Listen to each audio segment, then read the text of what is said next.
Good morning, good evening, good afternoon, and welcome to Dreamy Dreamland with Sensei Bob. And I am your sensei, Riyat, your storyteller. And today is our second installment of the Old Crone story. And a number have asked me, is that a true story? Well, my answer to that is don't believe a word I say. Again, everything on this channel is just for entertainment's sake, you know. But what is a griot? A griot is a person, man or female, who tells a story that enlightens. Hey there, Ryan. And I'm receiving it about. And and so when I tell a story, it vibrates inside of you. And when you feel the truth, you'll know it's true. I don't have to give you any, um, you know, proof. The griot tells a story, and it vibrates inside your heart, and that's the truth. And then it leads you to be your best. And that's what I'm always here to do, to give you the opportunity to be your best. All right. We are limited in our scope of our bags of water in the physical, right? So within it, all we can do is our best. And as long as you um, do your best, don't try, do, then it's okay. And because out of that, you will come to realize certain things, certain truths. You will experience failure and you'll experience success. And you can gauge the two where you can make a nice homeostasis, a balance of your life. And that's the only way you can move forward because let's take a look at, the whole idea of people's, belief structures, right? So there's religious beliefs, and then there's quote unquote science, follow the science. So at the Big Bang, right? Well, that's a religious belief. There's no real proof, you know. Um, you read Einstein or Newton or Galileo or Copernicus or any of those guys who kind of really had a deep intuition of what it was. Um, when you read them and whatever resonates inside of you, that's truth. So the old crone, she um, basically picked up on the fact that I was at Trinity, and I was studying things that are pretty deep. And Archie was as close I had as a teacher mentor, but I really, I wasn't studying under him per se. I mean, he took me under his wing, but you know, anyway. So I, and when I was given the opportunity to go back to the old crone's um, nest, and I went to the head guy, where I mean, I don't know, even know if he knew I existed, but I said, hey, I've been given the opportunity to study with the old crone. And he said, she spoke to you? Oh, wow. If she invited you, go. So I did, because I wasn't matriculating through Trinity. I was just there. I was placed there by my theater mentor, Marion Tooling, because she didn't want me to end up in Vietnam, right? So she put me, first she put me in Hofstra, and I left that because I was already doing more than what that school was trying to teach me. And the teachers were jealous that I had that gig. And then she put me in, you know, um, at Lincoln Center. She was, on the board of Lincoln Center, on the board of Vivian Beaumont Theater and Juilliard. So she got me into Juilliard, and I was there. And then I was doing other stuff, and so she kind of, just as my draft board was about to grab me, she said, "No, I've got you into Trinity. I got all the paperwork done, and here, just get on this airplane and go. Here's the visa. Here's your entrance. Here's this. Here's that." And pretty much my whole young life was taking care of me that way. I never really had to, all I had to decide was to go along, right? When I was, being pruned to be a Catholic, priest, a rocket scientist for the Pope, I went along for that because I had access to things that I would have, an education that even kings and, billionaire sons don't get, right? So I just went along. I navigated. I never went against the flow. I would like zigzag through the flow, but I would never go against it. And I learned not to go against the flow. And in electric theory, you don't go against the flow. Someone asked me, what's a torsion field? And that is a doorway into a whole nother land of physics that they kind of discovered when they built Hoover Dam and had a gigantic generator that had billions of horsepower from the falling water from Lake Mead. Um, at the end, where the armature of those generators, where they were getting a field that was like called a field disturbance in our reality, and they couldn't say ooh, so they just put like a little fence around it and said don't go there. But guys like Tesla, who invented polyphase alternating current, and Einstein and Steinmetz and a number of folks who were looking at this deeper issue of physics and reality of time and space. Um, that was one of their, that was in the 1890s. And then, well, Hoover Dam came in the 30s, but their discovery of that, with larger generations. Let's see. Uh, yes, the crone. So, all of this led me to be there under the tutelage of the old crone. Right? And I was on her farm. And let's go back to the last episode, the first episode of this, the old crone series. And and I'm trying to do a more disciplined thing because the kids of what are their names? This crew. Uh, do, do, do, do. Mind Unveiled, I think. What is it? Let's see.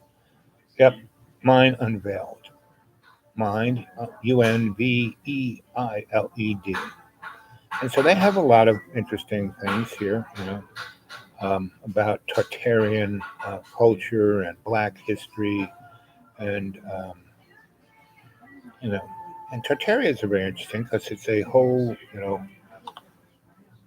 history that we never get heard of, or Black history. We're told that, you know, uh, that we came from monkeys and we came from Africa and we blacks were brought over here as slaves. No, there was a whole nother culture that had many, humans have been around probably a billion years on Earth.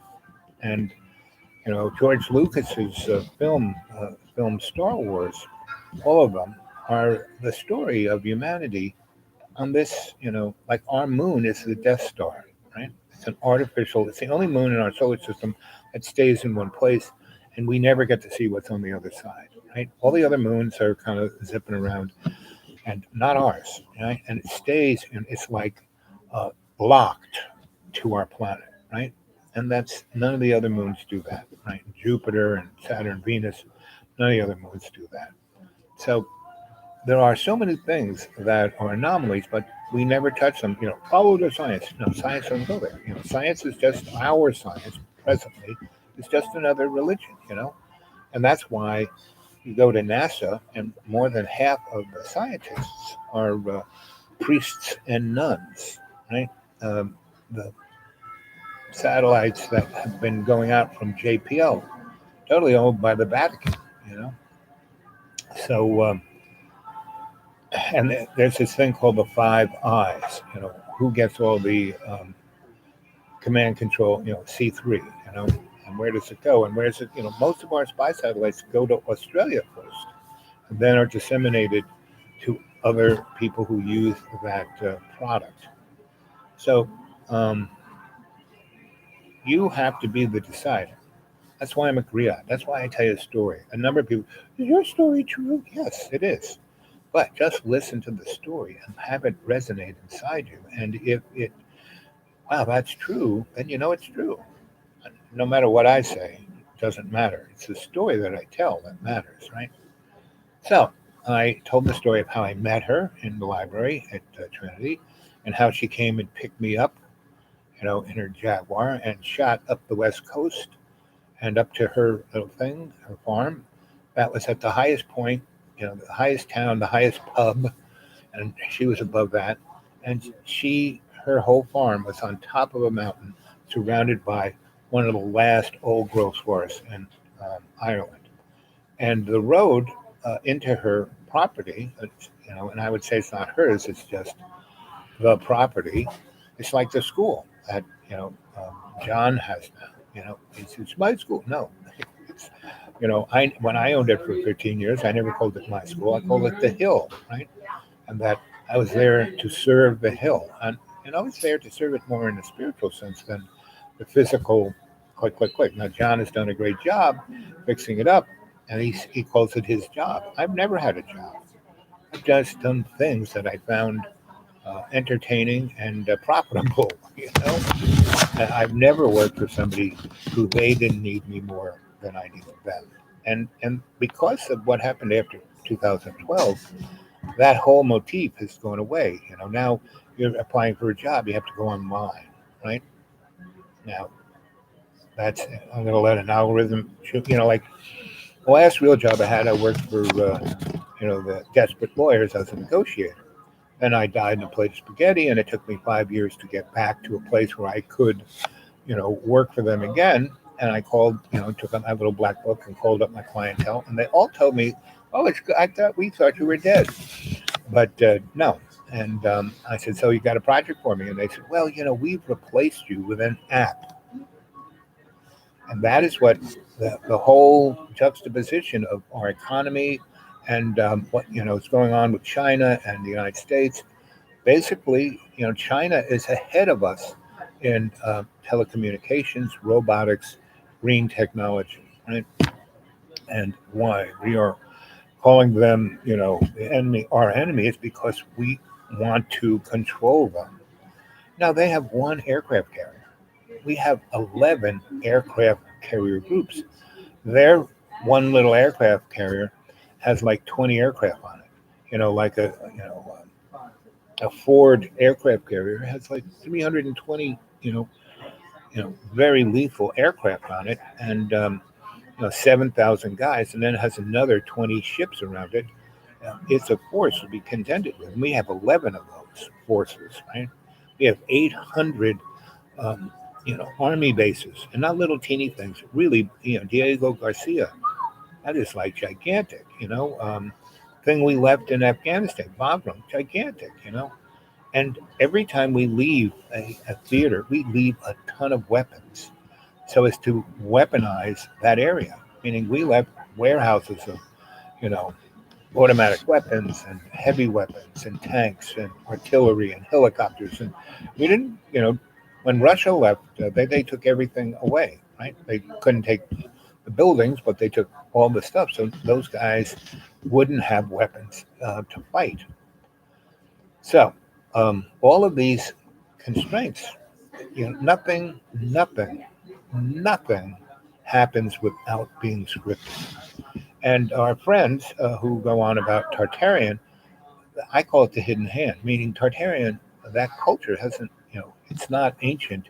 It's still here. It's just being represented in a different way. And it's being represented as a basically transnational corporate state, right?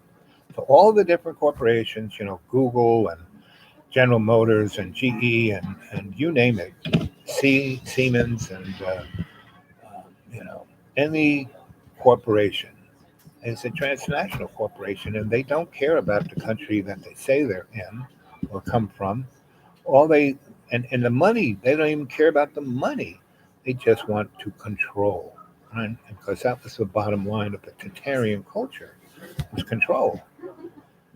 And that was only 200 years ago when the big mud flood came.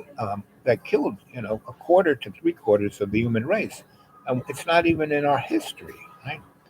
Now, as I say that to you, how does it resonate inside you? Does it sound real or true? You know, and so, and not only does John not realize what he has, pretty much the whole human race doesn't realize. Because I'm old enough, I remember the 50s, the 60s, the 70s. Those were not fun times. The 50s. I had a great um, grammar school teacher, amazing teacher, and he was in his 30s, but his father, who was a World War II veteran and a historian, and was at Harvard, because back in the 20s he had joined the Communist Party in America. He was blackballed, and his son got blackballed, and all his family got blackballed, and they went from relatively comfortable middle class to and his father couldn't take it. So when this guy went home to see um, his father had eaten his gun. Now this father got Bronze Star, Gold Star, four blue, Purple Hearts. He was a war hero, and that's how he was treated. And he wasn't a communist at that time. He wasn't, a threat to American national security, but he was a open-minded thinking person, and that can't be appreciated or allowed in this Tartarian state. We live in a Tartarian state. Go and watch. What's his name? Soul Man's channel, uh, Mind Unveiled. Again, very good channel. Just like Truly Graceful is a very good channel. There are a whole bunch of YouTube channels that are very good, but don't consider their information to believe in.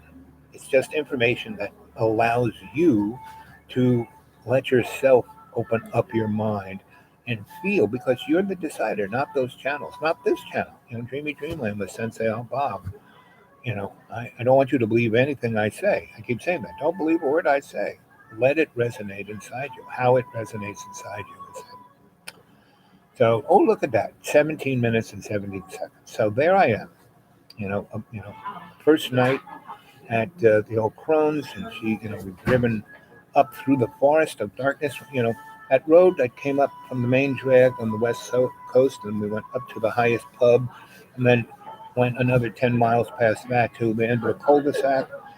And there was no road that you could see. You had to know where it was, and you just drove into the dark forest, right? And that's what she did. We were doing about 50 going up that hill, and she just drove right in. It looked like we were going to drive into a forest and die, but zing!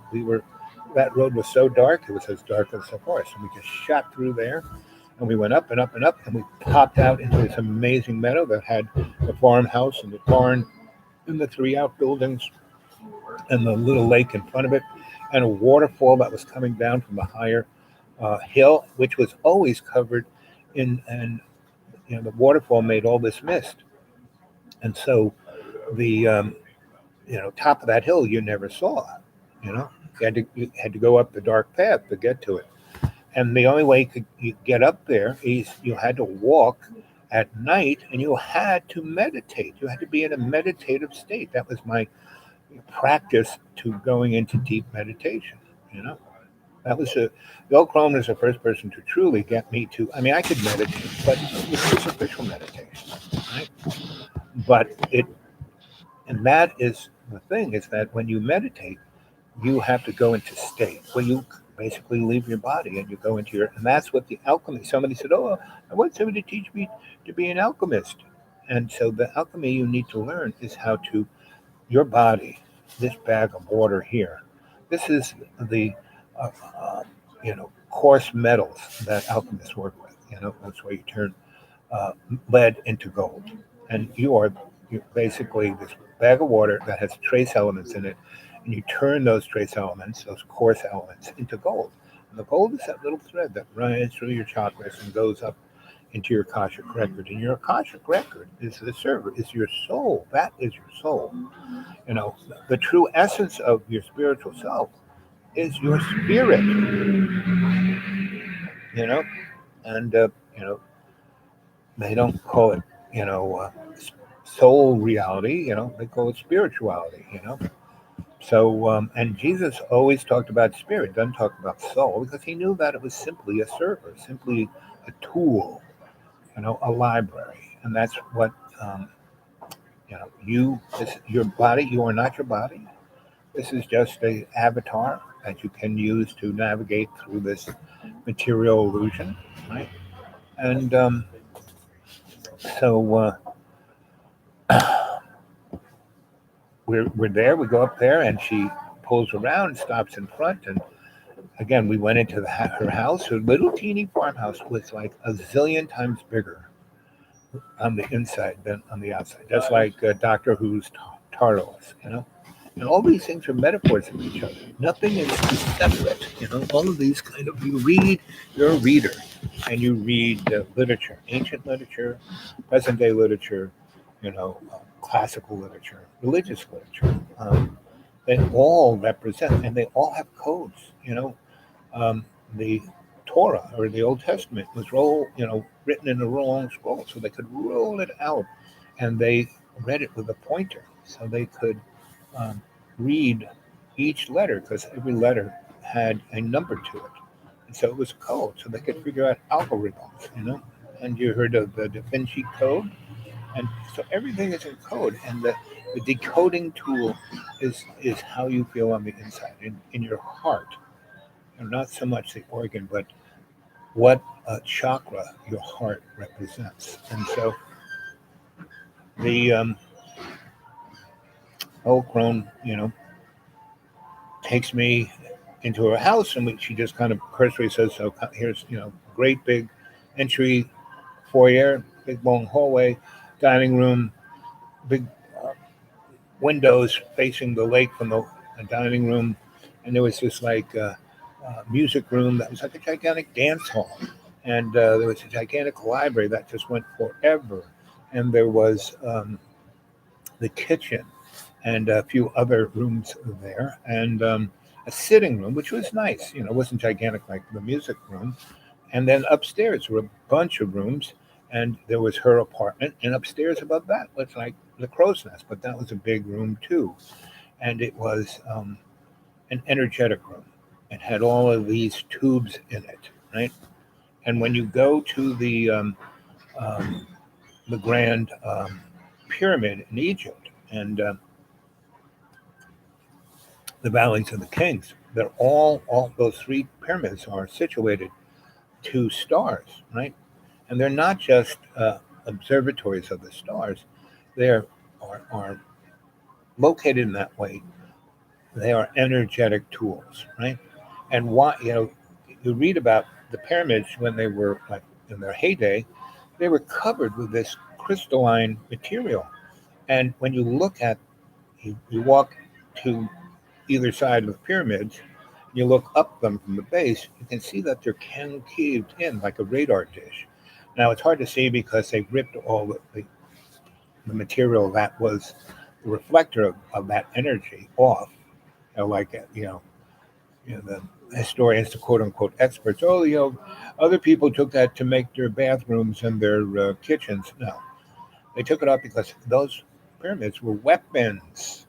And again, you go watch George Lucas movies, you know, um, the one where, Han Solo's son is now, Darth Vader, because, that's great grandson, Princess Leia had Darth Vader in him. And so, he's being trained to be a Jedi, but he goes to the Dark Force. And the, they first had the Death Star, but then they turned a whole planet into this energy weapon that could shoot energy dimensionally across the galaxy and obliterate forget planets, whole solar system. So, you know, that Lucas had spent a whole year sitting at the feet of Joseph Campbell just taking notes. So it would have been nice if George Lucas would give Joseph Campbell a little credit that he, totally took all his movies straight out of Joe's mouth. But neither here nor there. Joseph Campbell wasn't looking for credit because he knew anybody who knew or felt anything understood. And I was very blessed I was at University of Maryland, and Joseph Campbell was at um, what's that college private school in D.C. I always forget the name of it. It's also where Dr. Quigley was. So I, went there to listen to Joe lecture, and then I listened to Quigley's lecture, and those two guys became, I spent a whole 3 months sitting at their feet, every day. And there was about eight of us. They'd all have these gigantic lectures, but later after that, we would go to the, you know, you know, graduate students lounge, and they would be there, and they would be talking to that handful of people who understood what they were talking about, and were quiet and listened and took notes and asked really good questions that they really liked to answer. So I had the blessing of being a student like that, and so that was the old crone, same level of or even higher, because she was what one would call an elemental. She, that's why she was a crone. She could do things that most, humans can't do, even if they are an alchemist. And how do you control that energy of alchemy? It's through deep meditation and prayer, right? And I was just talking to John, and I said, John, you want to go to Texas and get your family back? Well, let's go. Let's October will be a good time. The hurricanes will kind of be like, quieting down. Things, it's not quite winter. Sometime between middle of October and Christmas will be a great time to hit the road because it'll still be somewhat warm. And, the weather will be somewhat neutral. Um, I have a sense that the 19th thing will wane again, but it'll have another shoot up again, and this would be a good time to go. So and it would be good for me because staying out in the woods. Last winter I spent in the woods. It was it was okay. I've been there 20 years, and that was the first winter I really. I mean, it was I got snowed in from Christmas Eve to Valentine's Day. Luckily, electricity, I had heat and water and light and food, but I couldn't go anywhere. And so, I hurt myself, and there was no cell signal. You'd find me in the springtime being eaten by squirrels, which would be all right because they're my friends. And so the old crone, she gave me the tour of the place, and then she took me to the barn, and there was a big barn where the equipment was, the tractor, the Humvee, not Humvee, Convee, which is like a VW hippie wagon, and her XKE, a Morris Minor, and a Land Rover, and the other farm equipment, right? And she had all the kind of tools you need to fix it all, and she had electricity. Now there was no big wires coming from down yonder, and I being an electrician, she goes, well, there's electrical things you can. And she had a TV, she had an amazing stereo, and she had a refrigerator. She had electric stuff, but I couldn't, the best of me, I couldn't figure out where. There was no underground wire, there was no transformer, nothing that I was familiar with was there. And so that was, I wonder what that is. And there were a lot of, I wonder what that is, right? And she just, kept my studies very specific, right? So basically, after we had a nice meal and had a nice talk and looked at the stars, and it got to be around dark 30, she goes, okay, and when it gets to this time, we go to bed, unless we're doing something, celebrating something. And we had, you know, um, a number. We had pochine, which is kind of Irish, um, white lightning. We had the other thing we drank there was what is that stuff called? It's semi hallucinogenic, and the French really like it. Its name will pop into my mind. And then there were three pots of the tea. Number one pot, two, three. Right. Number one, it was to give you um, physical strength to go do whatever you had to do. Second one was give you intellectual strength to, go through, challenging stuff, but you could understand it. And the other one was a spiritual strengthening, right? And it was pretty much a psychotropic, beyond psychotropic. So, um, so she explained all that in our course of studies, and she showed me a library, and she said, "This is your carol, and you got one too up in your um, up there, your apartment above the barn there." And that was beautiful. It was big open, like it was a hayloft, big high ceilings, and had different lofts that had steps to go up, and they were like little study alcoves or different laboratories. And then once you got up there, they went into almost infinity. I mean, it was, again, I was up there, and the 3 months or so that I was up there, I did not disbelieve anything. I didn't go, "What is this? And why is this? And how come that's not this way?" And I just was there to learn. So I didn't, I had questions, but I didn't question anything, right? I just accepted the fact that, A, this person, because again, she was what would be considered today, she was a woman, and all woman, but she didn't represent by any gender. She didn't even represent as a human being. She was, like I said, an elemental. Go look that one up. And so I didn't question anything, and that's why I was there, because I didn't. I had questions, but I didn't question anything. You know, do you guys get that? And if you ask a question, if anybody wants to ask a question to me, not a problem. And so anyway, so first day, come down, and she has a full Irish breakfast. Eggs, um, bacon, blood, sausage, potatoes, um, you know, oatmeal bread, and that's what I called it. But it's a Irish bread that's better than any other bread I've had, especially when you have fresh creamy butter to put on it. I mean, the closest thing I ever got to having something that yummy is a real croissant made fresh with butter and grits and cheese and shrimp. You know, so and that pond had every kind of crustacean around the edge and every kind of fish on the inside of the thing, and it was really deep. I remember the top water, the top 3 or 4 feet was always warm, like 70, above 65, you know.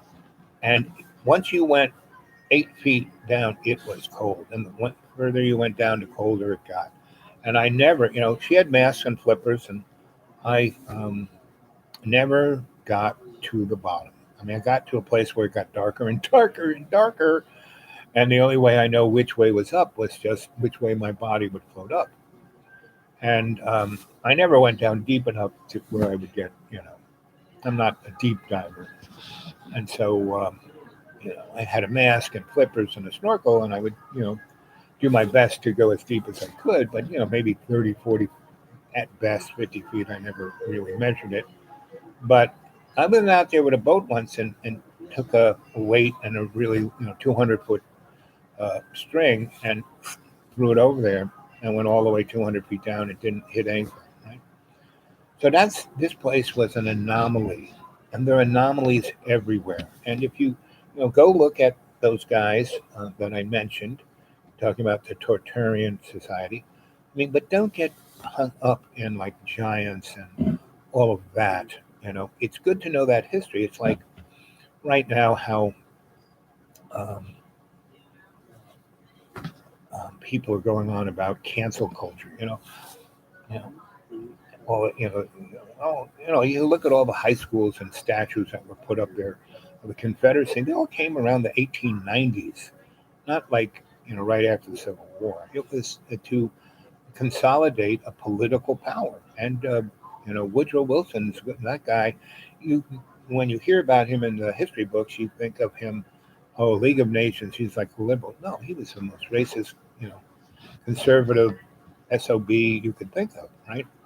And that whole thing of the The best way to back into the mud flood and the Tartarian culture in America anyway is to go look at a period after the Civil War where hundreds of thousands of children um, were left familyless, and they never talk about what killed the families. It just talks about putting them on trains and sending them to different places, right? And the same thing with Chicago. Chicago got wiped out twice, just leveled, right? And it wasn't Mrs. McGillicuddy's. The first time Chicago burnt down, the city was all wood. It had like just one of those boom towns, and so the second time they built it out of steel and concrete and stone, and that fire was the Great Chicago Fire that talks about. Well, the city wasn't made out of wood at that time, and those places were just obliterated like they were nuked, right? And some element had done that. So that's a good way to back into it. And looking for giants, that's another thing. Red-headed giants, you kind of go Google that. A lot of stuff will pop up and start looking at that. There's a guy named Fordian Society.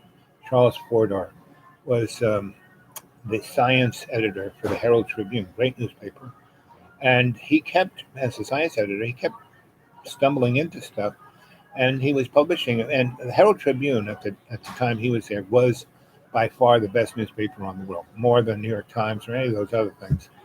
And they basically had to take it apart because it was too powerful and strong and told the truth. And so, like me, it told stories that were going, got everyone to go, So the powers that be did not want anyone going, They just wanted people to swallow the advertised history, his story, right? The guy who, what's his name? Oh, he was a guy who came out of Stanford, very um, right wing, conservative.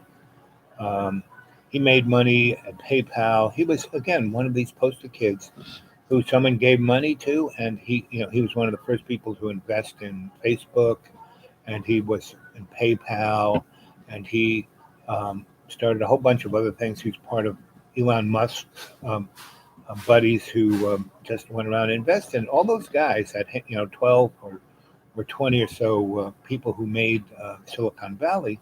They're just poster kids. They didn't invent nothing. Mr. Um, Apple just took things off the shelf, stuck them together, and hey, look, that's the iPod, that's the iPhone, that's the, and we're guaranteed that as long as they went along to get along, they were going to be billionaires. And you look at Mr. Jeffy Bezos. Come on, he's no brilliant guy. I mean, why is he the richest guy in the world? Why did he make $58 billion in 4 months between January to 2020 and May 2020? He made like $68 billion, pushed him into being the first trillionaire. And I saw Elon Musk at and interviewed when they sent up the first SpaceX rocket, and SpaceX booster lands. It's reusable. It lands, physically lands.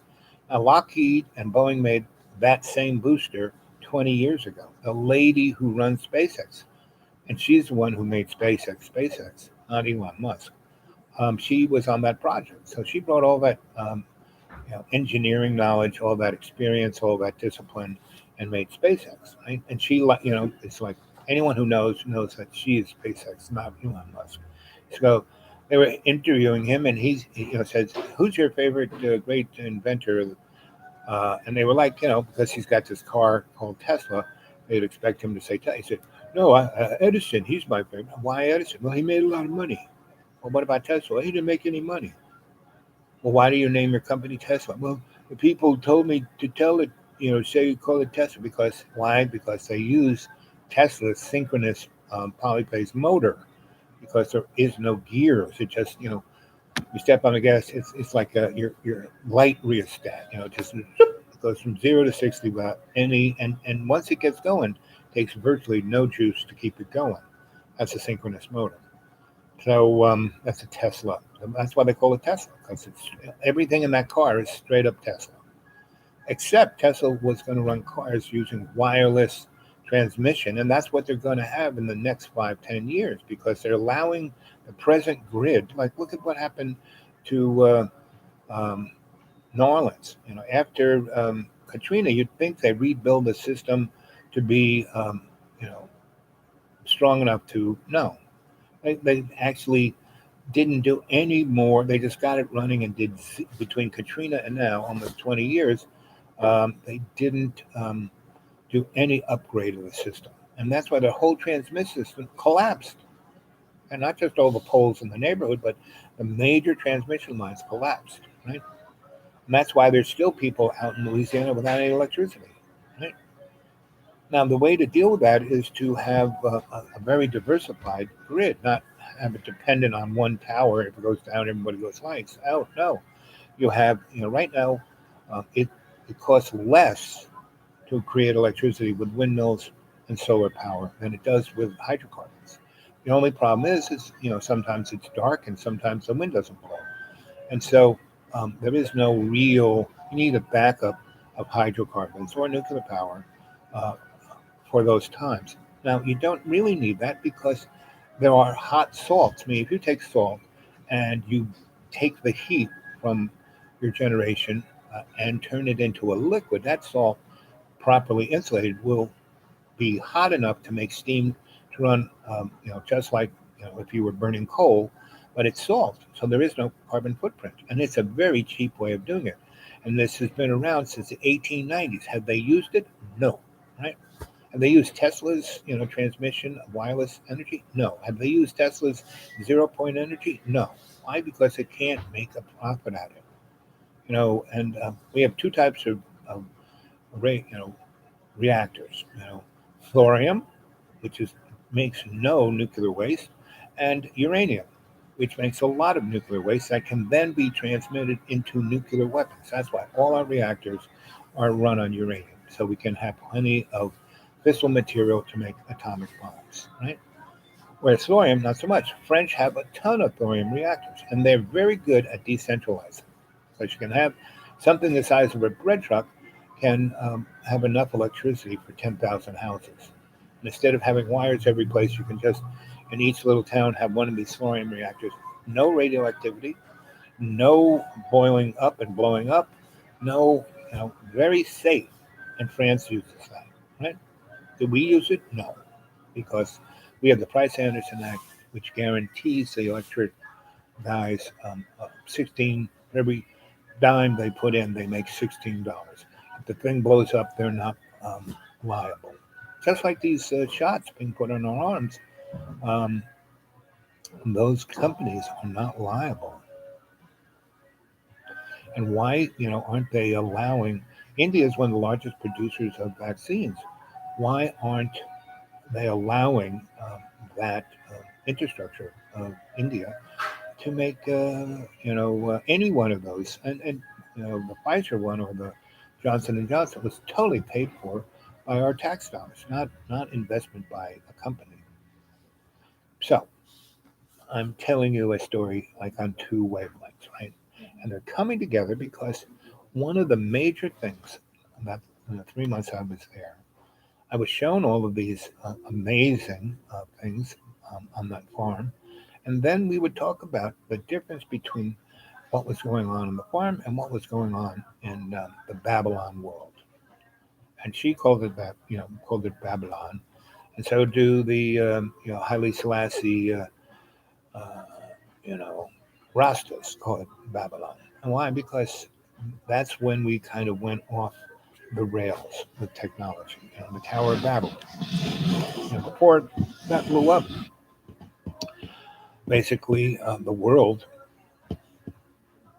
was telepathic. The world was, everything was abundant.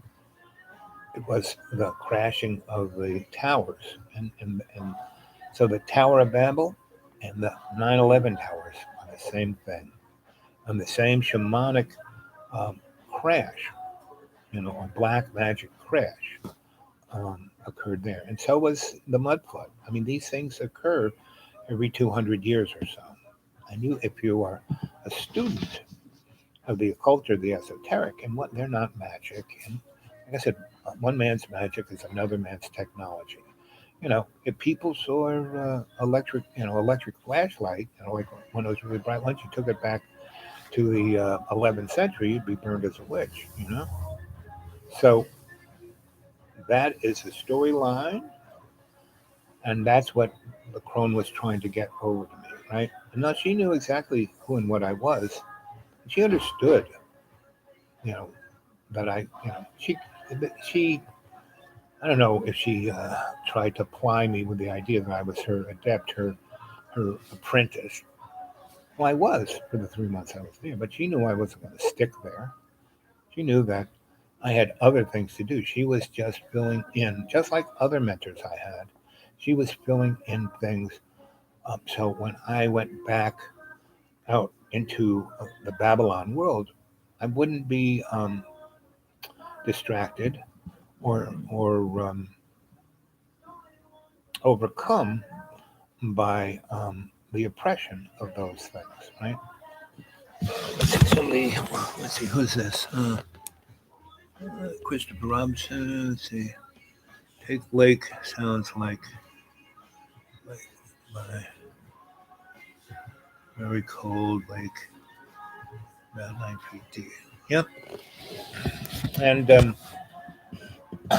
her lake, later on, I spent a good time in the Florida Keys. And in the 1890s, a French engineer came there, and the Keys hadn't got the railroad yet, and it was just the rich people had big boats who could, go into Key West. So they wanted electricity, and they were, Edison tried to, and it didn't work. So this guy brought Tesla technology, alternating current, and because it's so much more efficient, and neon lights. They didn't have electric light bulbs because once the neon light takes no current. 100 watts actually burns 100 watts. Um, and so, and how he made the electricity was, so it's Gulf of Mexico. Up here, the water is really cold, right? And so he dug a hole into the coral reef there, about 300 feet, right? Just cored it out, right? And then he put a metal silo that had when you get a teapot and it's enameled, it was a metal silo enameled, so there was no leakage. And he put a generator down below, and he basically used ammonia. And what would happen was the ammonia would fall down as a liquid and go through a turbine and turn it um, into electricity, and then in the difference in temperature, the ammonia would turn to a gas and go up there, and just kept doing this. I know I probably have things backwards, but it was a process where this liquid was turned from a liquid to a gas, and the gas would come up and then turn into a liquid and fall down and turn the turbine. And it was like, it had a certain bit of entropy into it, but not much, meaning they didn't have to put anything into it to make electricity. Right? So, I think the only dangerous thing is ammonia is kind of dangerous. But, back in those days, all of refrigeration was ammonia. Right? So I was there when that thing was still working in the 60s. And it was privately owned, and I met the guy who owned it. And, by that time, they had the highway and they had high voltage lines coming in. So the majority of the current was that. But he was still making electricity for him in his own little neighborhood that was like where the rich people had been. And it wasn't until the state said, well, this is ammonia, this is dangerous, we're going to get rid of this. And they basically, you know, took him to court, said this is what we're going to do, and before he had time to say, go get a lawyer and say no, they just kind of took all the ammonia out and filled that container up with concrete, and that was the end of that. And no one got to study it, no one got to look at it, and so something of that nature was going on. That's how the old crone had electricity. She didn't have a wire up there, but she had a real. She had two TVs, and she had a really killer stereo and refrigerator and electric lights and electric heating and a lot of electric stuff. But her electricity was coming from some, and I wasn't there long enough. And she had me doing, collecting herbs and making poultices and solutions and chopping wood and fixing things and reading, right? And so my day was, we'd get up with the sun, we'd have a big Irish breakfast. She'd give me the first pot of tea, which was, so I could go cut 3 cords of wood in 2 hours, and then go do this and then fix that and then, go, use the tractor and mow that. And I did all that by lunchtime. And then we had a nice, what would be called supper, right? Which was the next big meal, but it was not as big as most people in that farming motif would have, because after that I would be in the fix-it stage, and then we would have tea around 3 or 4, and then we would study. She would give me a whole list of books. Up in my carrel, I would have, because I had a carrel in her library and I had one in my library. And things could appear and disappear. And, I didn't see her carrying things across the lawn into my carrel. And my carrel went on forever as long as hers did. And these were all things I did not question. Or even did I try to go to the end of the library. No, I went to where I needed to go to get X, Y, and Z, because I wasn't there to question anything. I was there to study and learn. Now, if I had a question of something I didn't understand, that was, wanted that to be a part of me, right? So, anyway, so that was the first week of doing that. We got into that, thing, and then we would take hikes, into through the mist, and going to the top of the hill was quite interesting because we went into the midst of the waterfall, and there was a staircase in the waterfall, meaning the waterfall was like falling behind you, but it was like a ship's ladder or a staircase, meaning they weren't just, it wasn't rungs, it was steps, but they were like steep, right? And there's water everywhere, mist everywhere, but it was like Velcro. You didn't slide off these steps, and it felt very comfortable. And there was a rope, right? And every so many feet, there was a metal bar coming out of the thing that the rope went through. And you wore a belt with a big hook, and you'd walk up 20, 30, 50 feet, whatever it was, unhook, hook up above the pipe and go up and up. So if you did fall, you would fall like 3 or 4 feet and then be able to get your footing and no problem. Right? But I never fell. And you got at the top and you came through the mist, and it was like being on top of the world. And you could see out into the ocean, and there was a nice little cabin that had a great um, deck on it, and one half of the deck was covered, and the other wasn't.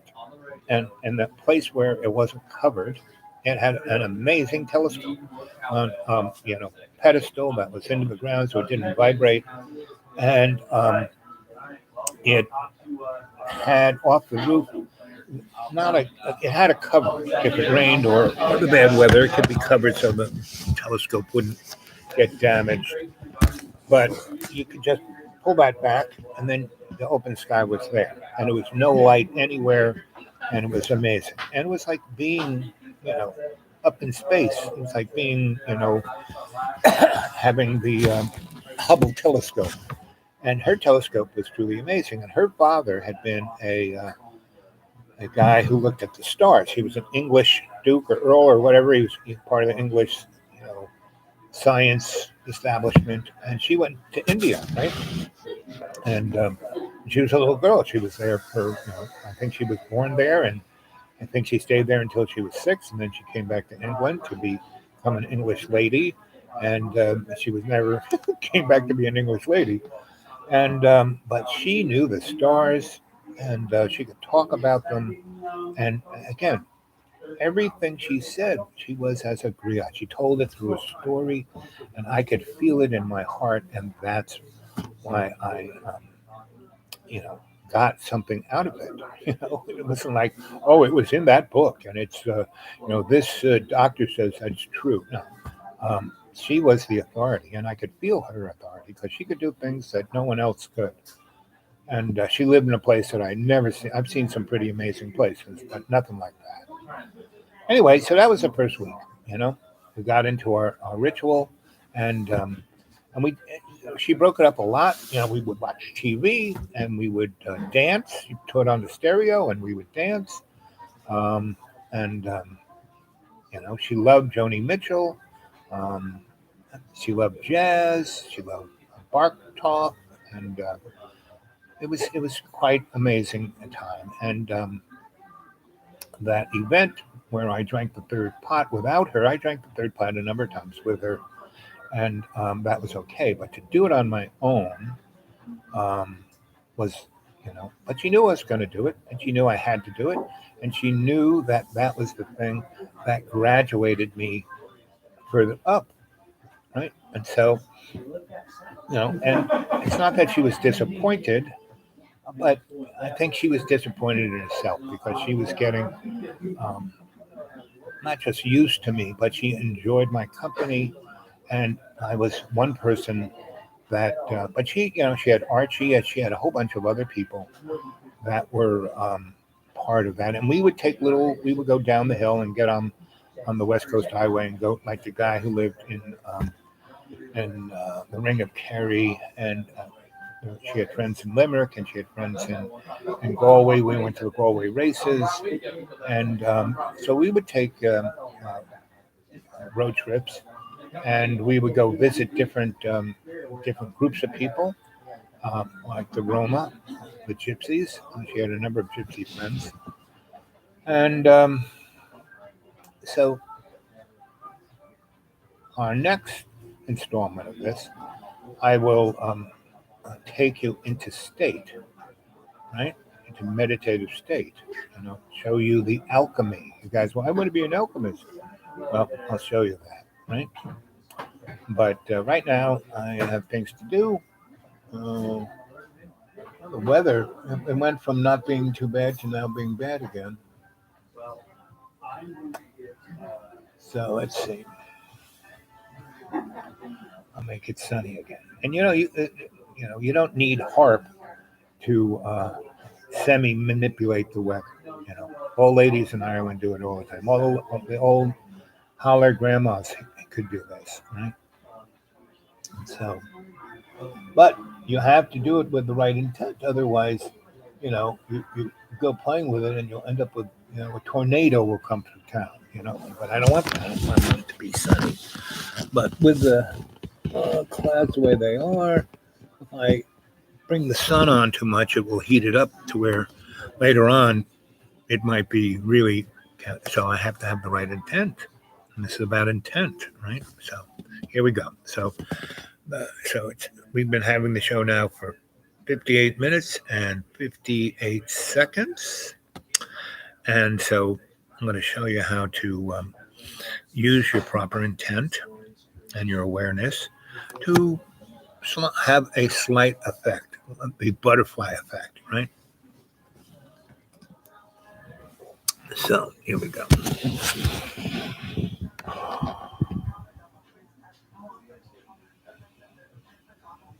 You want to do the triangle breath.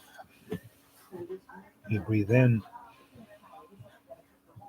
and you breathe in more after you get to your diaphragm. You breathe so your diaphragm opens, and you breathe 3 beats. Right?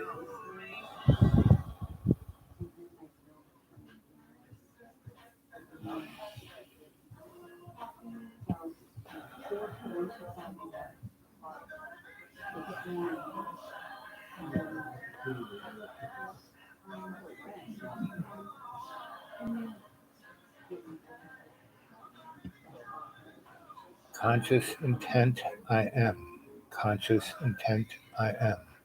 Conscious intent, I am. So you focus conscious intent, I am. That's the connective tissue of all our relations and the burning bush, the work in progress. And when you're connected there, that's a conscious intent, that connectivity. I am is being real with love's co-creation.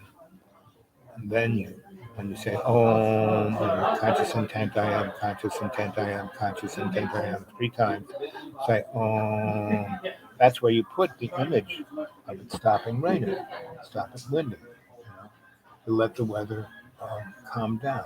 Right? And Test has done that. And it's raining really hard, now it's not raining at all. And now I have to kind of say, okay, just relax, don't heat up, don't make the storm any worse, just let it kind of relax. Right? Conscious intent, I am. Conscious intent, I am. Conscious intent, I am.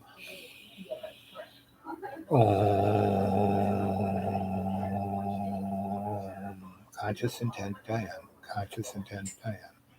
Intent, I am. So the weather is so unstable. So if I make it to get sunny, crack the clouds open to get sunny, we could have a really bad storm. So it would heat it up. I mean, there's enough moisture and instability there to do that. But I don't want it to do that. I just want it to mediate to where it's not raining hard. It's stopped raining hard. Now it's just kind of, we're in the cloud now, right? And so it's moist out there, but it's not raining hard. So, see that clearly? Now, when you do this, you say, oh, visualize that thing you want to have happen. So I'm trying to mediate the weather, not control it, mediate. No big, it's like it was really torrentially downpouring and it was really blowing, and I've got to the point where it's not doing that. But it's still, that instability is still there. It's right on the edge. So I'll have to be conscious, for the next whatever minutes I'm out and about. Right? So I got other things to go do, and it's now been 1 hour and 2 minutes. Now, tell everyone I will try and do another show either Friday or Saturday, depending on the weather. I was going to do a show yesterday, but I didn't because it was raining torrentially. So that's where I'm at. I love you guys.